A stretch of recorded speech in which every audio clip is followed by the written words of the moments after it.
Alors, que Yah soit glorifié, que Yah soit sanctifié, que son règne vienne, que sa volonté se fasse. Toutes les fois qu'il délie ma langue, qu'il continue de délier ma langue, toutes les fois que la volonté des cieux se fasse. Ngeta. Chers frères et sœurs, chers bénis de Yah, chers Africains, toutes les fois que Yah bénisse nos ennemis pour lesquels nous disons toujours que la vie, notre vie a un sens grâce à ces ennemis-là, à cause d'eux. Et que Yah fasse de telle sorte que nos adversaires soient de même élevés afin d'éprouver notre message, afin de montrer à la face du monde que nous sommes sur la bonne voie. Toutes les fois que Yah fasse de telle sorte que nous soyons forts, déterminés et que nous ne glissons pas. Je dirais une guetta. Mais nous savons que nous sommes dans les derniers temps. Et dans ces derniers temps, nous disons toujours que Yah fasse de telle sorte que ce règne-là passe. Oui, que son règne vienne. Et pour le moment, nous sommes sur la question de notre identité. La question de qui nous sommes réellement. Qui nous sommes. Et nous avions commencé une série du chapitre 28 de Deutéronome. Parce qu'en fait, c'est ce Deutéronome qui montre que nous, Noirs, en fait, je ne dis pas que tous les Noirs, mais je dis bien les Noirs. Donc en fait, le peuple hébreu est au sein des Noirs, comme je dirais, les Noirs ont en partie les Hébreux. Donc je dirais, tout en bénissant Yah, que c'est par ce chapitre que nous nous déterminons. En fait, c'est la clé de toute cette histoire-là. Ailleurs, quand on essaie d'aller, quand on essaie un peu de prouver, on croise le verbe avec d'autres peuples qui s'accaparent de cette identité, qui l'usurpent. Mais dans le Deutéronome 28, ils ferment leur bouche. Vraiment, au nom de Yah, ils ferment leur bouche. Ils n'ont pas d'argument là-dessus, quoi. Donc, c'est pourquoi nous avions opté de faire des lives sur ce chapitre jusqu'à ce que l'on finisse et peut-être on verra si l'on va arrêter les lives. Mais entre-temps, on a lancé une série de Deutéronome 28. Donc là, c'est le chapitre 3. En fait, c'est la partie 3 du chapitre 28, toujours. Et nous allons continuer. Mais avant qu'on continue, j'aimerais bien saluer mes frères que je vois là. Dourou. Dourou, je te vois bien. Comment est-ce que tu vas? Tu es là en ligne, mais tu ne me fais même pas un coucou, quoi. Même pas une petite salutation. Mais moi, je te salue, mon frère. Que Yah te bénisse. Que vraiment Yah te bénisse. Mon frère Rodrigue, comment ça va? Sois béni, mon frère. Sois vraiment béni. Merci. Merci pour tes salutations. Que Yah te bénisse. Bien. Donc, nous rentrons dans le vif du sujet. Merci vraiment, c'est gentil. Merci. Nous rentrons dans le vif du sujet par ce que nous rappelons, ce que nous avions vu la semaine, en fait, le jour passé. Avant-hier, c'était avant-hier. C'était du chapitre 27, pardon, du verset 27, et nous étions arrêtés au verset 39. Et qu'est-ce qui s'est passé, en fait, dans ce chapitre-là? Par le fait que je suis d'abord venu en retard, j'ai eu, je crois, un retard de plus de 20 minutes. Je veux donc raccourcir le temps. Je ne vais pas me mettre à à tout expliquer.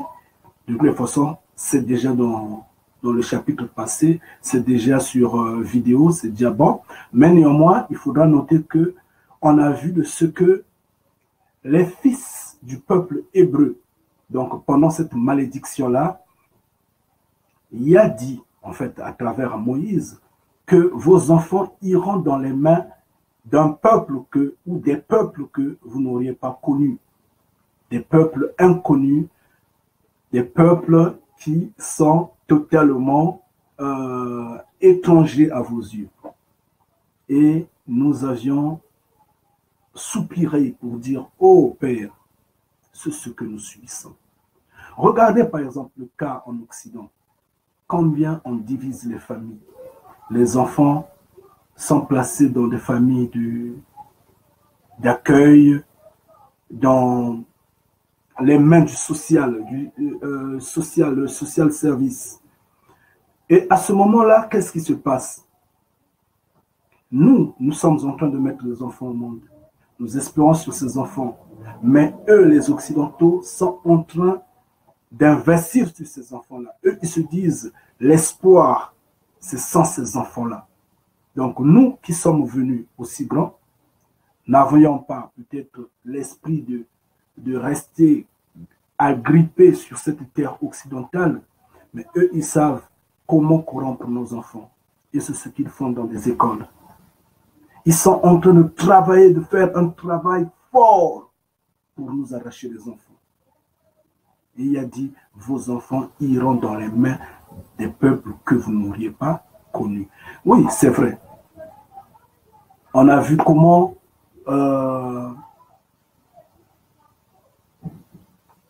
la France, en fait, les Occidentaux se sont agrippés de la terre africaine, de ce que nous sommes, jusqu'à nous réduire en esclavagisme total et éternel, jusqu'alors. La France qui se passe pour le franc CFA, si vraiment les Occidentaux étaient sincères avec eux-mêmes, ils allaient crier déjà au scandale. Mais ils laissent faire. Pourquoi? Parce que la France leur verse également des pourcentages. C'est pourquoi les États-Unis sont calmes. C'est pourquoi le Royaume-Uni les soutient. C'est pourquoi l'Allemagne les supporte. C'est pourquoi la Pologne est à leur côté. Ainsi de suite. Ils sont en bloc. Ils se sont fait comme serait une pierre. Ils sont unis. Ils savent ce qu'ils font. Donc, il n'y a pas seulement à accuser la France elle seule, mais il faut accuser l'Occident dans l'ensemble. Parce qu'ils savent ce qu'ils font. Ils savent ce qu'ils font. Essayez seulement de vous lever, de condamner ce que la France fait. Essayez de traîner la France devant une justice équitable, soi-disant, à l'ONU, je ne sais où. Vous verrez combien et comment ils vont la supporter. C'est pourtant dire qu'ils sont ensemble. Ils sont unis. Et tout ça, c'est dans Deutéronome 28. On a vu ça avant-hier. Nous nous étions arrêtés au verset 39. Et pour ça, nous allons maintenant continuer à partir du verset 40. Mais comme je dis que je suis venu avec un retard, nous allons pas en tirer en lent. Nous allons nous arrêter au verset 44. Par défaut, on pourra lire le verset 45. C'est vrai, c'est court, mais c'est cela. Il faudrait qu'on le fasse tel. Je sais pourquoi je le dis. Nous allons continuer là-dessus demain. Et pourquoi demain? Pourquoi après-demain? Et ainsi de suite. J'aimerais finir le chapitre 28 du Deutéronome 28. Qu'est-ce que je suis en train de dire? Le chapitre du Deutéronome 28 avant le 21. Parce qu'à partir du 20-21, je dois être en France pour la rencontre des bénis de Yah qui sera tenue du 23 au 25 décembre. Ça sera chaud, ça sera très, très fort en fait. Donc, je suis sous pression à l'instant et je vous inviterai également demain de repasser à l'écran pour qu'on attaque la grande et la plus, en fait, la partie la plus chaude. Nous verrons de ce que les gens disent que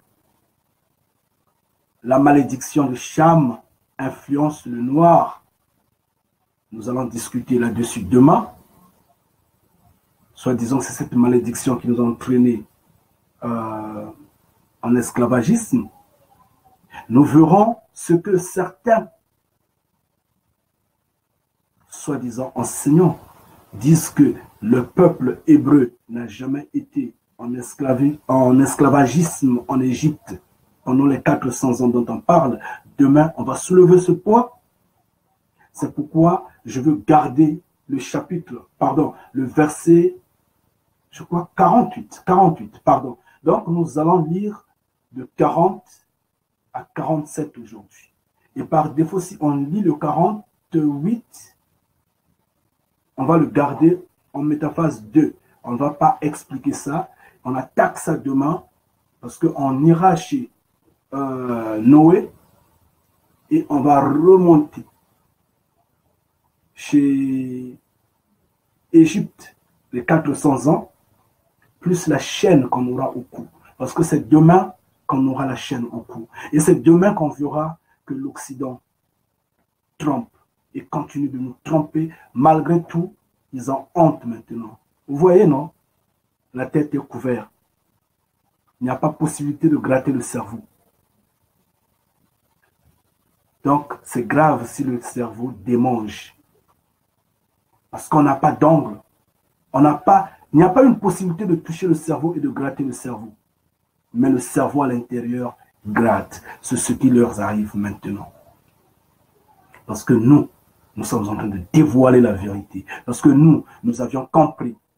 Le Père, Yah nous a révélé que oui, c'est nous, le peuple hébreu. Yah nous a révélé que oui, la terre d'Israël est au-delà des fleuves d'Éthiopie et en Afrique. Et tout est dit dans la Bible. Mais demain, ce sera la grande chaleur. Donc, pour le moment, ce sera un peu court, mais on va échanger. Salut, ma sœur, belle star. Sois béni, Kevin. Comment, mon frère? Que Yah vous bénisse. Soyez bénis vraiment. Donc, nous irons aussitôt sur ce que nous allons continuer. À partir du verset 40, on dit, tu auras des oliviers dans toute l'étendue de ton pays, et tu n'en poindras pas d'huile, car tes olives tomberont. Qu'est-ce qu'on peut dire là-dessus? C'est que nous cultivons beaucoup en Afrique. L'olivier, on dira peut-être qu'on n'a pas des oliviers en Afrique. On le dira peut-être. Mais peut-être qu'on ne les plante plus maintenant. À l'époque, on les plantait peut-être. C'est tout ce que je peux dire. Mais néanmoins, si nous allons sur ce qui est pragmatique sur le terrain, nous plantons beaucoup. Mais est-ce que nous gagnons de ce que nous plantons? Quel est par exemple le jus naturel que l'Afrique produit qui est sorti des fruits que nous avons en Afrique? Non, c'est d'autres personnes qui les utilisent, qui les transforment. Mais nous-mêmes, ça nous passe sur la tête. Même les oranges qu'on a en pagaille, on ne fait pas du jus dessus. Si on peut le faire, on va le vendre juste sur la rue, mais ce n'est pas industrialisé.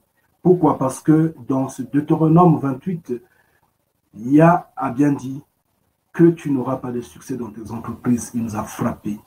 On a vu combien des compagnies comme Air Afrique, comme Air Gabon, comme Camer, comme Air Zaïre, comme, je ne sais pas, Ivoire, Air, je sais comment, sont tombés, sont rentrés en faillite par la mauvaise gestion. Mais ici, on nous dit qu'on aura des olives. On les a plantées, mais on n'aura pas d'huile. C'est quand même curieux. Et on plante et les arachides chez nous, en pagaille.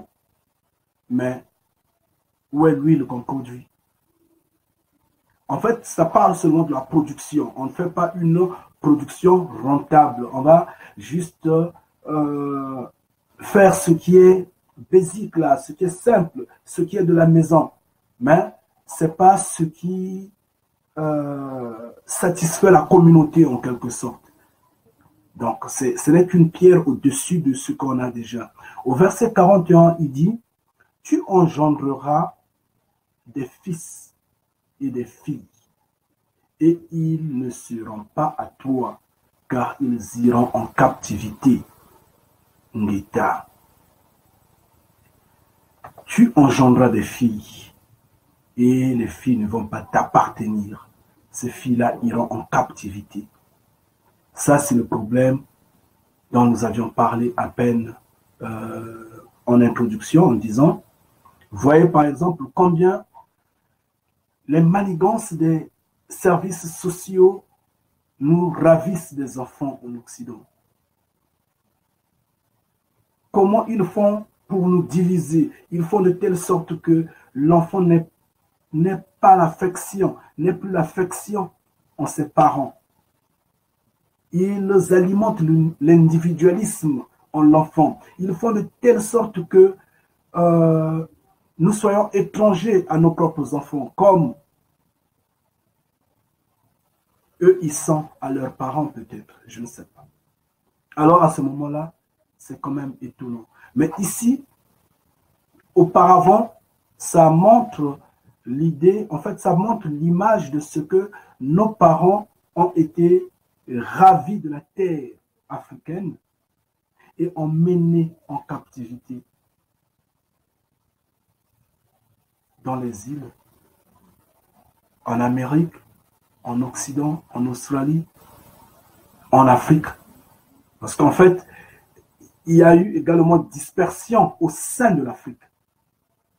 On a formé des territoires mosaïques. On a pris ceux du sud, on a emmené au nord, ceux du nord, on a emmené au sud, ceux du centre, on a emmené au nord. On les a mélangés pour brouiller la situation. Justement. Mais là, on nous dit, tu auras des enfants, tu auras des filles, tu auras des fils. Mais ces fils-là iront en captivité. Même si tu vis avec tes enfants, ici, aujourd'hui, en notre temps moderne, est-ce que nous sommes aux côtés de nos pères? Est-ce que nous sommes aux côtés de nos oncles? Est-ce que nous sommes? Non. Oui, vous pouvez vous retrouver à Guel, en Occident, avec votre père, votre mère, vos enfants, vos cousins et autres. Mais vous êtes tous des déportés. Ayez pitié de votre situation. Honnêtement, ayez pitié, pleurez de ce que vous êtes en captivité, de ce que vous avez perdu le repère. Être en Occident, ce n'est pas une fierté. La fierté serait d'être en Afrique, d'être sur les îles, d'être à l'endroit où nous avions originellement les griffes. Je dirais oui, parce que sur les îles, avant qu'on ne déporte des Noirs sur les îles, dans les îles, il y en avait déjà des Noirs qui étaient partis. Longtemps, ils étaient déjà partis, ils avaient peuplé les îles. Ah oui, c'est bien écrit dans la Bible. Donc c'est pourtant dire que une fois que tu es dans les territoires, sur les territoires des îles, tu es conforme. En fait, tu es dans la paix, tu es dans la joie. Parce que je te dis, c'est comme si j'étais sur la terre-mère africaine. C'est pareil. Cependant, il y a eu le coup qui est arrivé à Israël, le coup qui est arrivé au peuple hébreu, restant, en fait, vivant sur la terre africaine. Je ne parle pas des Noirs qui sont dans les îles, les originels, non. Je parle maintenant du peuple hébreu qui est resté en Afrique, qui vivait en Afrique, qui n'était pas parti dans les îles, qui a connu un coup et après on les a également emmenés dans les îles pour rejoindre ceux qui étaient déjà là-bas. Donc, il y a, comme je dis,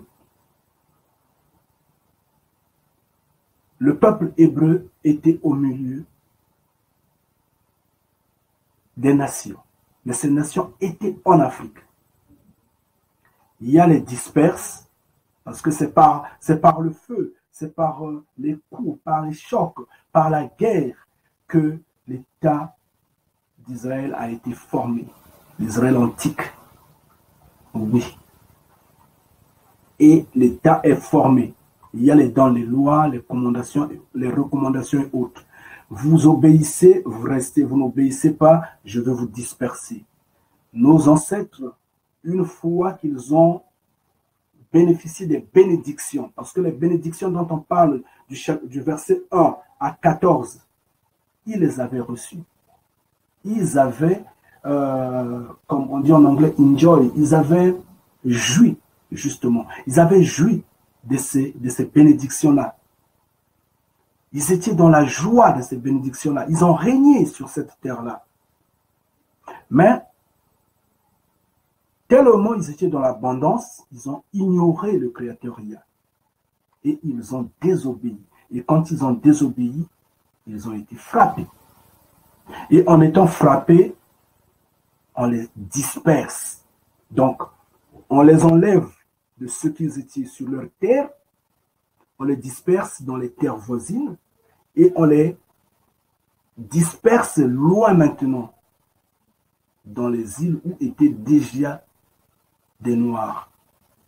D'où certains diraient, en fait, d'autres théories disent que les Indiens dont on parle, qui étaient aux États-Unis, c'était un peuple noir. Beaucoup de gens le disent. Parce que quand on lit la Bible, il est démontré que ces îles-là, ces territoires-là, des Noirs étaient partis là-bas bien avant. Ok, donc, nous revenons sur le peuple hébreu, on dit,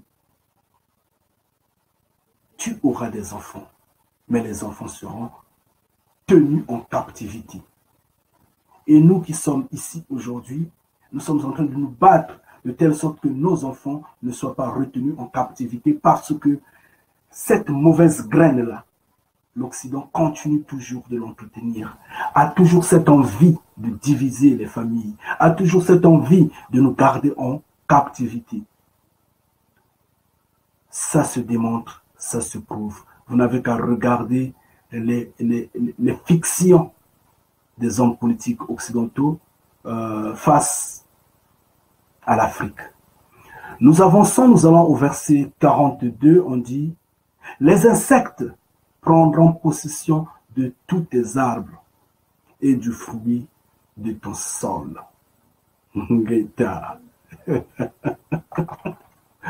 Ô Père, les insectes prendront possession de tous tes arbres. Ngeta, ma soeur, sois bénie de même. Ngeta. Donc, les insectes prendront possession de tous tes arbres et de ta terre. Bon, là, est-ce que je dois également parler dessus? Nous voyons bien en Afrique combien les insectes s'emparent des arbres fruitiers. Il y a même des arbres que tu ne peux pas monter parce qu'il y a tellement de fourmis. Dès que tu montes, ça te pique, quoi.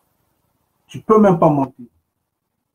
Il te faut faire une perche pour prendre les fruits de cet arbre-là. C'est en abondance. Et on connaît combien également des fourmis ou je ne sais quoi, ces insectes-là rongent les cultures, nous les connaissons. Donc ça, on passe, c'est tellement clair qu'on ne va pas tergiverser dessus. On avance. Nous allons au verset 43. L'étranger qui sera au milieu de toi s'élèvera toujours plus au-dessus de toi. Et toi, tu descendras toujours plus bas. Oh Père, pourquoi, papa? Pourquoi tu as tellement frappé? C'est trop fort ce que tu as fait. Attends, comment on va le faire? Comment on va l'expliquer? Ça ne mérite même pas également qu'on parle dessus. Mais ça méritait peut-être qu'on soit de plus en plus triste là-dessus. La preuve, quel est ce pays? Quel est ce pays noir? Quel est ce pays africain? Quel est ce pays dans les îles dont le noir est maître? Ils sont au milieu de nous, ils nous dominent. Ça donne parfois envie de pleurer. Ça donne parfois envie de pleurer. Nous sommes chez nous, on vient prendre un président élu. On l'emmène en prison, en captivité. Ça ne marche pas. Ça ne marche pas. Nous sommes là. Nous manquons de l'argent. Mais c'est l'étranger qui est là qui nous prête de l'argent encore. Parce qu'il a eu souci, pitié de nous. Il nous donne. Mais c'est nous qui sommes les autochtones. Nous allons toujours plus bas. Nous voyons combien les étrangers font la loi chez nous. Ils font la loi. La loi. Et qui est là pour nous défendre? Personne. Tout le monde se courbe devant ces étrangers-là. On a parlé des douaniers la fois dernière. Donc je crois la partie 1 de ce chapitre-là, on avait parlé des douaniers, on a parlé des policiers, on a parlé de nos militaires. Comment ils nous maltraitent?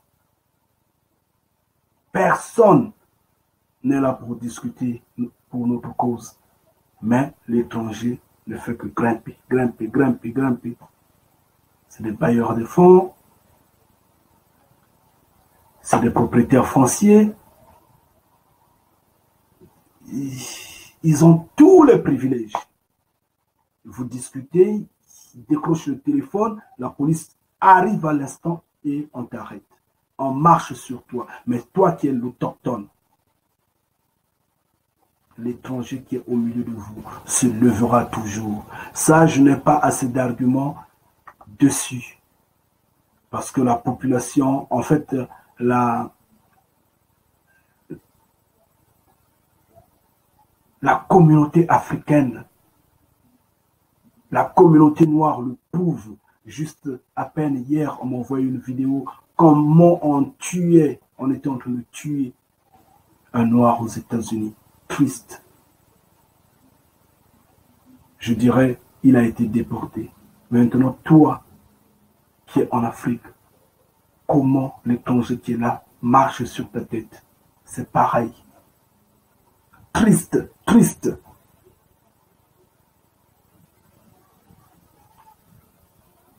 Waouh! Ça me finit la force. C'est profond ça.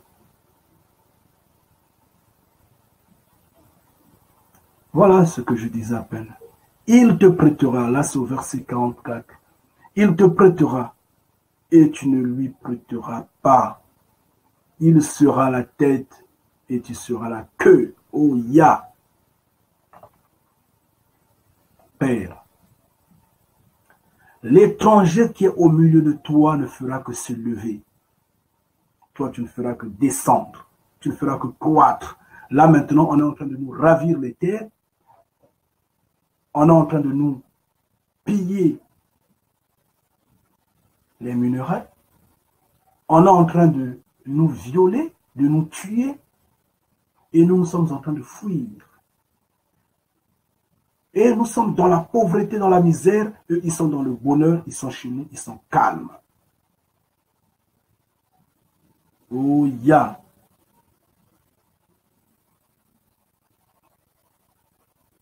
Oh, mon frère, c'est triste. Franchement, mon frère Rodrigue, c'est triste. Comme tu le dis, un Chinois qui fait la loi dans un marché à Kinshasa. Il tient le couteau, il fait quoi? A même tué un Chinois en plein marché. Vous voyez des cas comme ça. Mais vous verrez bien que ce Chinois-là ne sera pas arrêté. Il sera juste pris au milieu de la population. On l'emmène de loin. Et après, on va le relâcher. C'est tout. Ça, c'est ce que nous sommes. Mais ici, on dit, l'étranger qui est au milieu de toi ne fera que monter. Nous, nous sommes dans la misère, nous sommes dans la pauvreté. Nous sommes en train de starving. Nous souffrons. Mais eux, ils sont calmes et dans la joie. Et c'est pourquoi ils prennent le temps de nous prêter de l'argent, nous prêter la boîte de sardines, nous prêter je ne sais quelle conserve, nous prêter un sac de riz. Mais toi, tu ne peux pas prêter en retour ce qu'on dit. Toi, tu ne pourras pas prêter en retour. Et maintenant, vous allez voir des gens, oh, ces maudits, ces hommes qui sont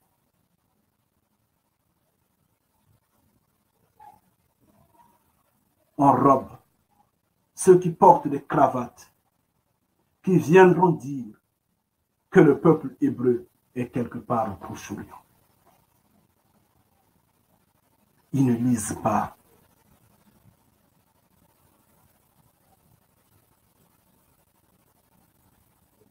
Vous voyez, on ne l'a même pas arrêté. C'est ce que nous sommes en train de dire. C'est cette malédiction-là. Donc, il a bien tué un Congolais, il a tué calmement, il est tranquille, il est libre. Là, pour éviter je ne sais pas, le traumatisme, ce soir-là, il sera peut-être rempli d'alcool, bourré jusqu'à je ne sais pas où. Il va ronfler, il va dormir. Demain matin, il oublie tout. Il est calme. Et cependant, nous pleurons, nous continuons de pleurer. Et cette malédiction-là, on va l'entretenir jusqu'à quand? C'est là le problème. Jusqu'à quand allons-nous entretenir cette malédiction, chers frères et sœurs? Soyons éveillés. Essayons de comprendre, je vous en prie. C'est rien. On vous demande juste de comprendre, puis de vous repentir. Parce que si vous vous repentez, ça va finir. On dit que le combat est avant tout spirituel. Et ça, c'est une bataille spirituelle qui a été engagée longtemps. Malheureusement, dont nous ne comprenons pas jusqu'alors. Des gens comme Simon Kimbangu ont parlé à la nouvelle génération. Ils ont dit, lisez seulement ce livre-là. Ils ont dit, le voleur, on l'arrête avec son objet volé. Mais nous avons cet objet-là. Nous l'avons saisi. Nous relisons cet objet-là. Nous disons, venez lire ici. Pourquoi ils fuient? Pourquoi ces pasteurs-là? Pourquoi ces prêtres-là? Honte à eux. Comme nous avions dit, honte à Hollywood. Honte à l'Occident. Honte au Vatican. Honte à ces noirs qui portent les robes, qui portent les cravates, qui crient avec des grosses Bibles tous les dimanches, mais qui sont incapables de comprendre ces écrits-là. Le Deutéronome 28, là est en train d'expliquer. Maintenant, dites à l'instant T que ce peuple-là n'est pas le peuple noir, mais il est le peuple, soi-disant, quelque part là-bas au Proche-Orient. Prouvez-le vraiment avec ça. Nous sommes là et on nous dit que l'étranger qui est au milieu de vous ne fera que croître. et vous ne ferez que descendre. Il va vous prêter, mais vous n'allez pas le prêter. Et vous serez toujours la queue. Et nous sommes toujours la queue. Il domine sur nous. Et ça, c'est évident. Au verset 45, on dit, toutes ces malédictions viendront sur toi.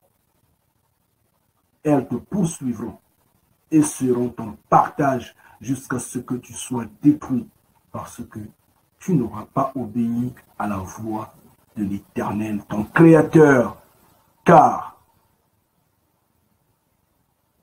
tu n'auras pas observé ses commandements et ses lois qu'il te prescrit. Ngita. Chers frères et sœurs, chers bénis de Yah, ces malédictions te poursuivront jusqu'à ce que tu seras décimé, jusqu'à ce que tu seras éradiqué de la terre. Mais quelque part, il a dit, à cause de son nom, il ne va pas permettre que nous soyons éradiqués. Sinon, ces hommes-là qui se lèvent contre nous, ces hommes-là qui voudraient que nos femmes ne puissent pas concevoir, que nous ne soyons pas puissants, excusez-moi, sexuellement, allaient déjà nous finir. Ils ont multiplié tout, ils ont fait, il y a eu des génocides, il y a eu tout. On nous a mis la chaîne au cou, on nous a coupé les mains, on nous a coupé les bras, croyant qu'en coupant les pieds, l'enfant qui naîtra va naître avec les pieds coupés. Ils ont coupé les pieds. Malheureusement, c'est vraiment triste, quoi. C'est triste. On a eu tout, on nous a empoisonnés, on a gazé, on a tout fait. On a jeté des déchets industriels, on a jeté des maladies, on a tout fait. Nous sommes encore là parce qu'il avait dit on ne va pas nous éradiquer à cause de son nom. Mais il a dit de même.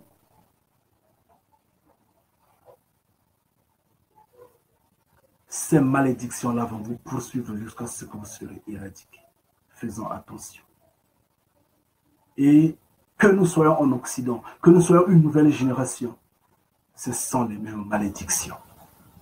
Aujourd'hui, Gbagbo est à la CPI.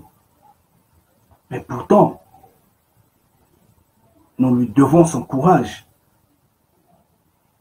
Nous lui devons son courage, son bravoure, sa combativité. Mais personne n'a reconnu ça. Personne n'a reconnu que le mec s'est donné du mal à cause de l'Afrique. Personne ne l'a soutenu. Et là, il est seul dans sa cellule, triste. Mais nous savons que si nous, les bénis de Yah, nous savons que si Gbagbo avait Yah avec lui, connaissait ce que nous connaissons, on n'allait pas l'arrêter comme ça.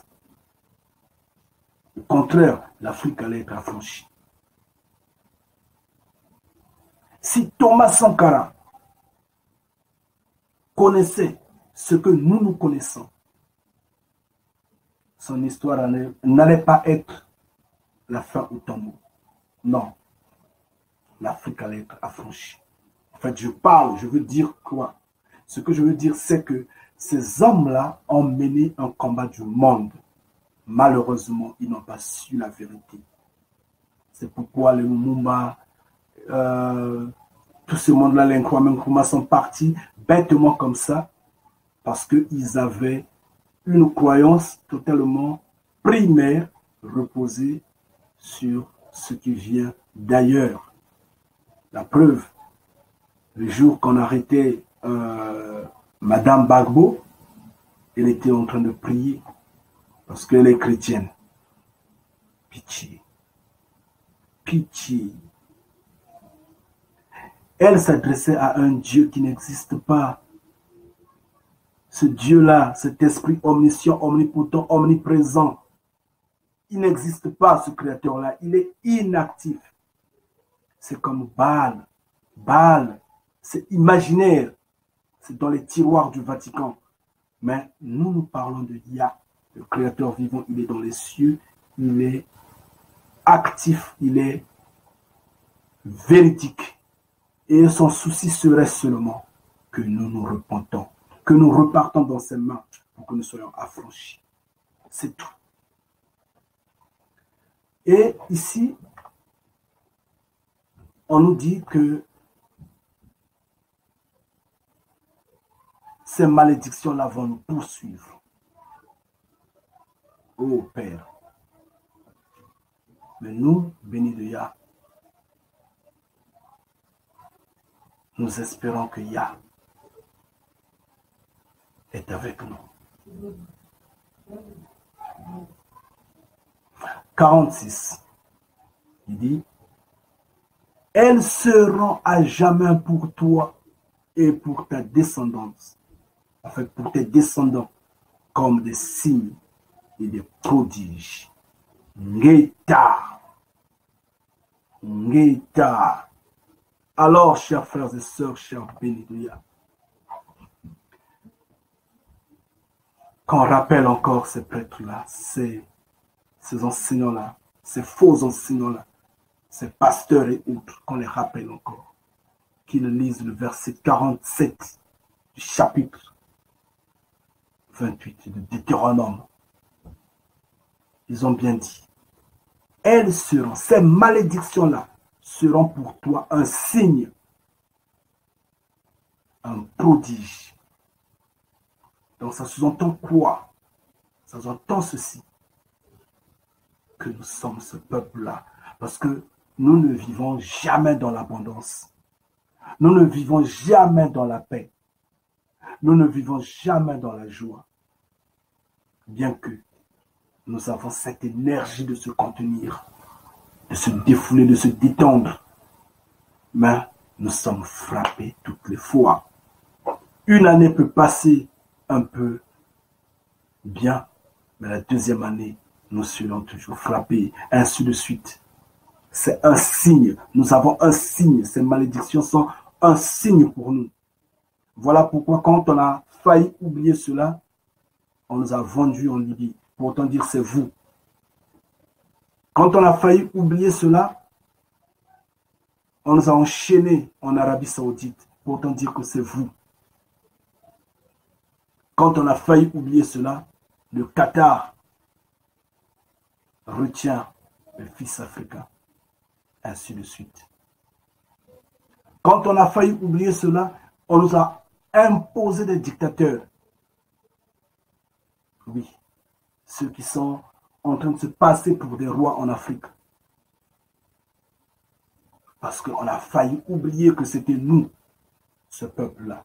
Parce qu'on a eu des menteurs au milieu de nous.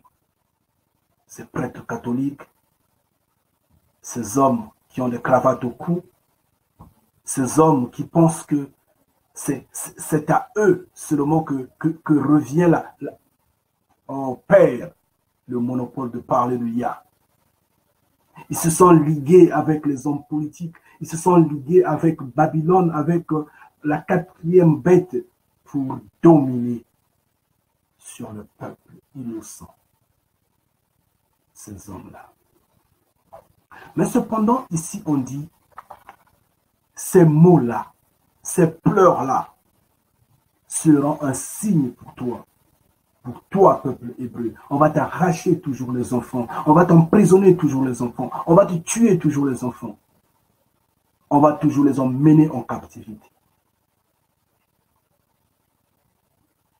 Oui. Tu vas toujours servir dans la famine, dans la misère, dans la nudité. Toujours. Tu t'habilles aujourd'hui, demain tu vas manquer les habits, tu vas servir dans la nudité.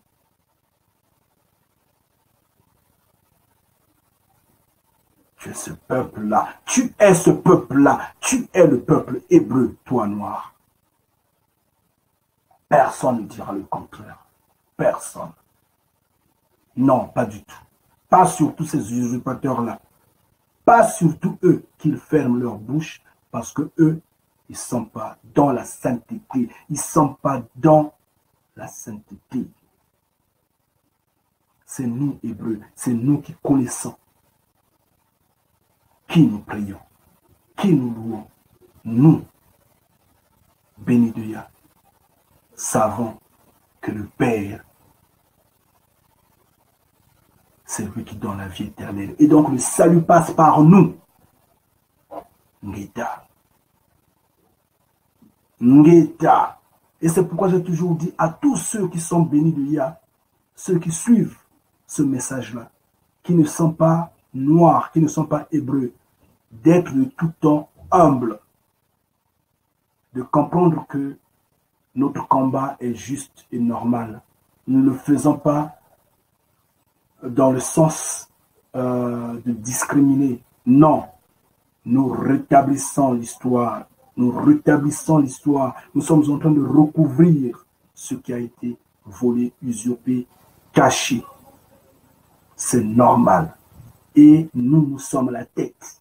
Parce que c'est nous qui connaissons, qui nous prions. Et c'est par nous que le salut passe. C'en est la vérité. Yah est debout, Yah est avec nous. Anyway, en avance, nous arrivons au verset 42. Ô Père, c'est le verset dont je parlais. Tu serviras au milieu de la faim, au milieu de la soif, de la nudité, de la disette, de toutes ces choses. Oh Père, tes ennemis, tu vas les servir. Les ennemis que Yah, le Créateur vivant, aura envoyé au milieu de toi, contre toi. Tu vas les servir.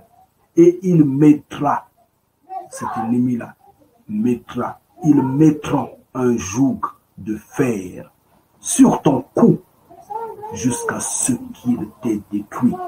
Ngeta. Père. Bien, nous allons nous arrêter là aujourd'hui. Pourquoi nous allons nous arrêter là? C'est parce que ça devient profond. Ça devient profond par le fait que on dit, tu vas servir, toi l'homme hébreu, tu vas servir dans la famine, dans la disette, dans la maladie, tu vas servir dans la nudité, tu vas servir affaibli tes ennemis que Yah t'aura au milieu de tes ennemis, là où Yah va t'envoyer, les ennemis que Yah va emmener, tu vas les servir dans ces conditions pitoyables. Mon frère Rodrigue, jusqu'à quand ces souffrances? Bien. C'est pourquoi nous devrons nous repentir, mon frère. Ça va passer, ça va passer. Finissons d'abord ce chapitre-là. La solution, elle est là. Yah est la solution. T'en fais pas. Mais il faudrait qu'on endure ça, quoi. Il faudrait qu'on endure ça. On a tellement de traîtres au milieu de nous, tellement de nègres de maison, qu'à des points donnés, on est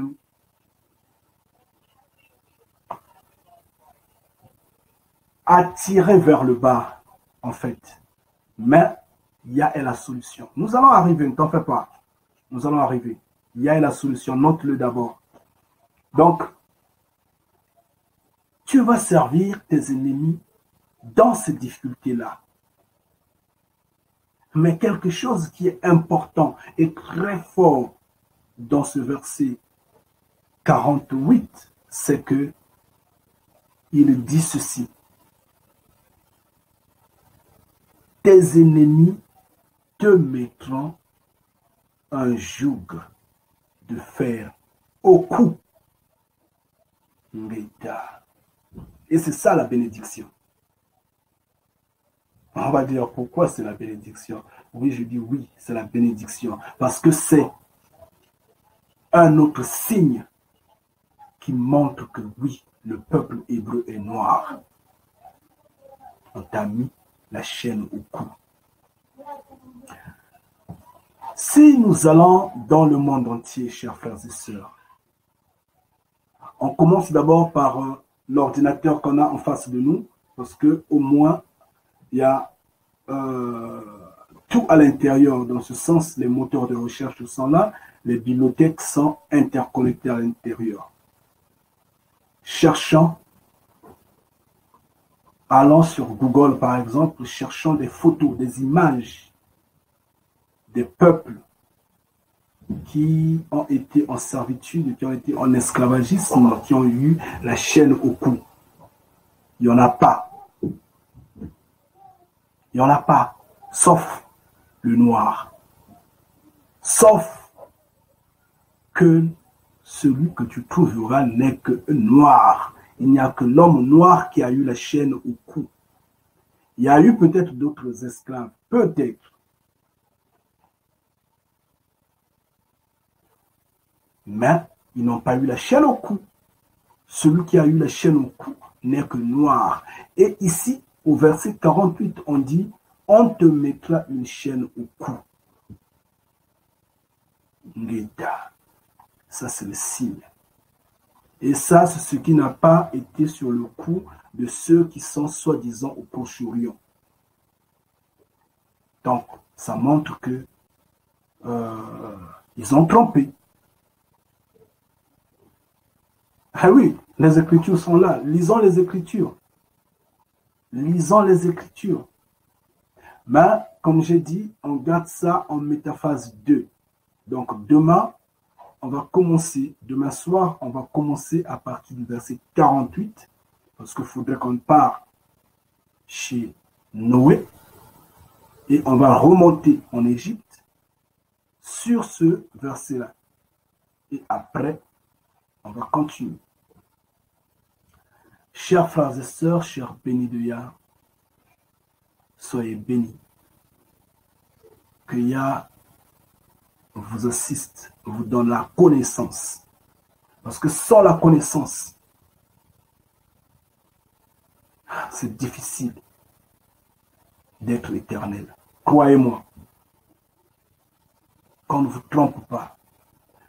Oubliez tout ce que ces Occidentaux-là vous ont bourré dans la tête au bout de la théologie.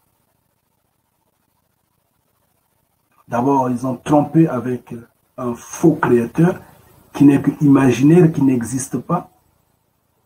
Un faux créateur qui ne vit que dans la contradiction de ce qu'il y a de monde. Il a dit, tu ne tueras pas leur créateur, les excite à tuer à mort.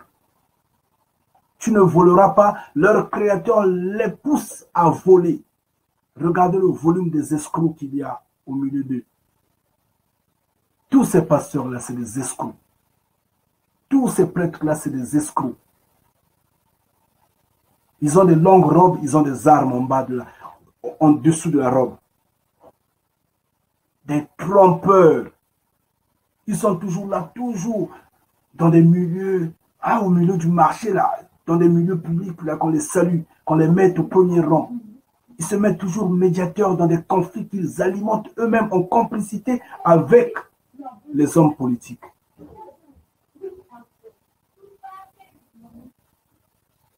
Des faux. Oubliez ça. Eux, ils vous ont dit, fermez seulement les yeux, dites seulement Amen. Et voilà, vous serez sauvés. Ils vous trompent, miracle, l'argent, l'or et quoi appartient au faux petit créateur, ce Dieu-là. Mais nous, bénis de Yah, nous savons que Yah est véridique. Yah a des lois. Nous obéissons à ces lois-là. Nous savons que Yah est véridique. Yah est un homme. Il est dans les cieux. Il n'est pas esprit. Il n'est pas partout. Il est un roi. Il est dans les cieux. Nous savons que la totale connaissance, c'est ce qui sauve. Oui, la totale connaissance de Yah, bien sûr. Pas la connaissance des hommes de la terre. Oh non, j'ai un bac plus 3, un bac plus 10, un bac. Non, c'est pas ça. Oh, j'ai du master, j'ai des doctorats. Ça, c'est pas ça. Ça, c'est la folie devant les yeux de Yah. Ça, c'est l'égarement devant les yeux de Yah. La preuve, ceux qui sont dit avoir des diplômes en théologie ont égaré l'humanité et aujourd'hui, les hommes sont perdus totalement.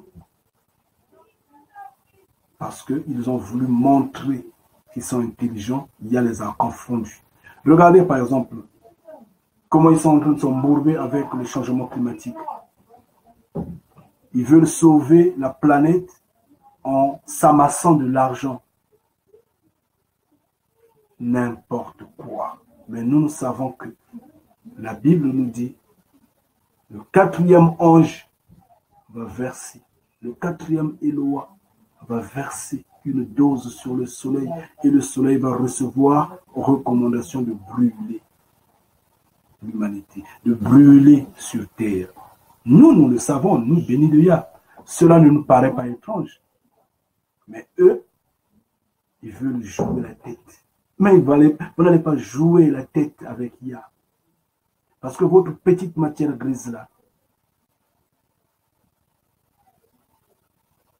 n'a pas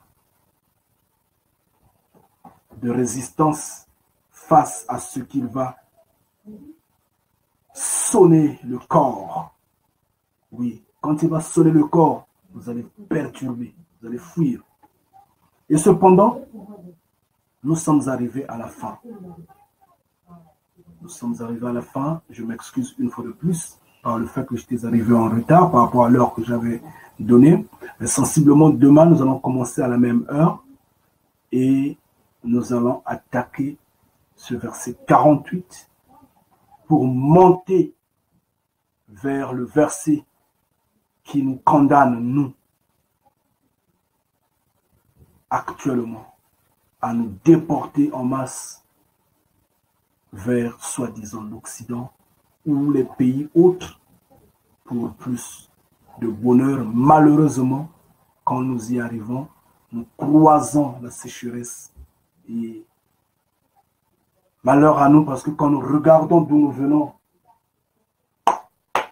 il n'y a plus rien, c'est séché. Tout arrive. Ô Père, sois glorifié. Sois béni, mon frère Rodrigue.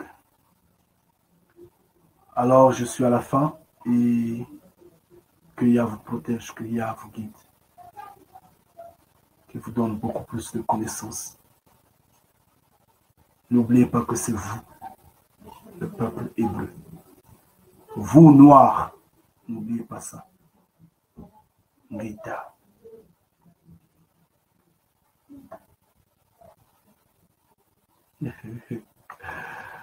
Merci mon frère, merci. Sois béni vraiment, sois béni. Toi aussi que Yah te bénisse, sois vraiment béni, sois béni vraiment. Ngeta, Ngeta, Ngeta mon frère, Ngeta. Ngeta, sois béni vraiment, sois béni. Je suis en train d'envoyer un Ngeta là, tout de suite là.